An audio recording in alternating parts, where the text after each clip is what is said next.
Hi, I'm Pastor Dave, and welcome to this week's video. All right, I have a question for you. What causes you more concern, ISIS or climate change? Now, that may seem like a silly question, but Joe Rosenberg, who is a novelist, Rosenberg has a background in political leadership, basically. And his claim to fame is that every campaign he was on lost. He never won a campaign. But he got to know a lot of world leaders. He understood the world, the political world. So at one point in his life, he decided to do a career change. And he said, I'm going to write a novel. And this was about 10 years ago, 12 years ago. And he wrote a novel. And basically, he just sat down and said, with all the knowledge he had and all the people he knew, he said, what if? And with the what-if scenarios, he wrote his first book, and it became a pretty good hit. He did quite well with it. And basically, what he was on to started to happen in the real world. So that's where his popularity became even more. So anyhow, he has a brand new book coming out, and it deals with ISIS. And in order to prepare for this, he hired a well-known polling research group to do a massive nationwide poll. And they were polling Americans on ISIS and how much they understood about ISIS. And before he officially hired this group, it was called the McLaughlin Group. Before he officially hired them, he contacted his good friend Rush Limbaugh. Now, Rush has 20 million listeners, and he was about to tell him what he was going to do. And Rush said, hey, when you get the results, let me know. I'll do a show on it. And Joel kind of said, well, is there a question you want to add to the poll? And Rush Limbaugh, and kind of jokingly said, yeah, ask people what scares them more, ISIS or climate change. Now, he thought that was a joke, and Joel thought, you know what, that might be a pretty good question because we've been told a lot about climate change and so on and so forth. So anyhow, he added it to the poll. How do you think that poll came out? That's what this week's video is about. Now, ISIS. The questions were asked, how big of a threat do you believe ISIS is? Are we beating ISIS? Are we even engaged with ISIS? Are you aware of that as an American? Is ISIS okay? Is it bad? Are we winning or are we losing? Well, 63% of those polled, more than 6 out of 10, said the threat of climate change is greater than the threat of Iran and ISIS obtaining weapons of mass destruction, whether it be biological or nuclear. 6 out of 10, 63%, believe climate change was more serious and more dangerous than ISIS. That's unbelievable. Now, as you went through the poll, less than 10% of the Americans believed we're actually engaged in a war with ISIS.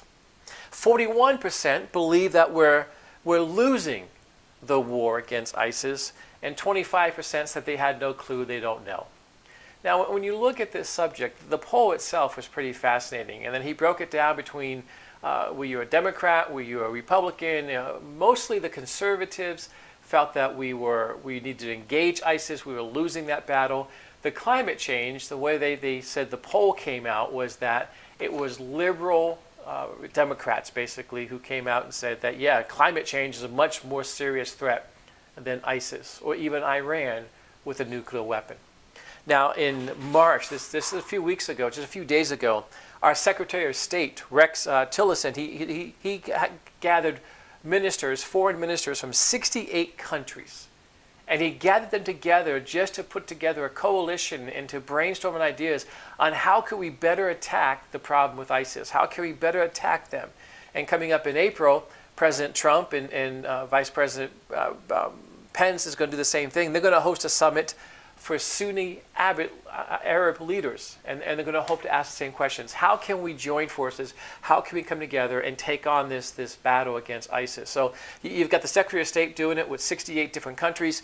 You got the President and the VP doing it with Arab leaders, saying, how do we get together and form this alliance, this coalition against them? Now, most people have never heard of ISIS before the summer of 2014. So for 3 years now, we've seen the devastation and the evil, the beheading, what they've done to mostly Christians and Shiite Muslims. But Christians have been the main target with ISIS. And when you look at 68% of the people fearing climate change more than ISIS, what does that say for our country? What does that say about how much we understand what's going on in the world? Over 50,000 ISIS fighters have been killed, we're told, in battle. In fact, ISIS now is kind of changing their thinking.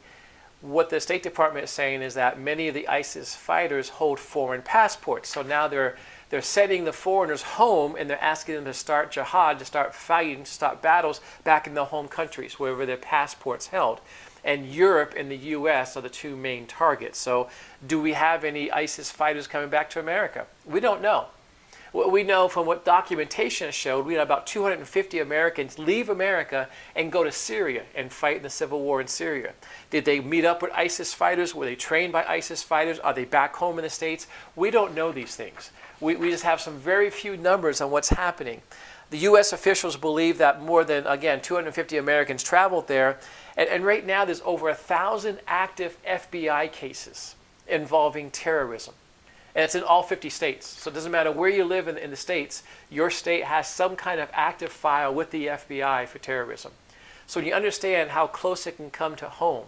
Now, many people in this poll were also greatly concerned that ISIS could strike here on our own soil, on the homeland. So it's just fascinating to me that a group of people, that a majority of people in this section of the poll, more than 6 out of 10 are more concerned about climate change than ISIS or Iran having a nuclear weapon. Well, anyhow, I just kind of want to make you aware of that. Joe Rosenberg's book is coming out. If you enjoy that kind of stuff, I recommend that. Obviously, I've not read this one. I have read other books in the past. He does a good job with it. He's a good guy. He's trying to do some good things over in the Middle East. In fact, he's moved his whole family to Israel to help out Israel and their neighbors with what's called the Joshua Fund. But it's fascinating to see how Americans are thinking. Hey, if you like this information, if you want some more information like this, you can go to my website. It's called Interpreting the Times. If you Google that, it's going to be all one word, interpretingthetimes.com. We keep you up to date with articles like this and information like this. We do videos weekly. We do weekly teachings as well to kind of keep you informed, just so you know what's going on and kind of can be prepared for what's happening and to know what kind of day you live in. So anyhow, I'll be back with you again next week with another video. Between now and then, hope you have a great week, and God bless you.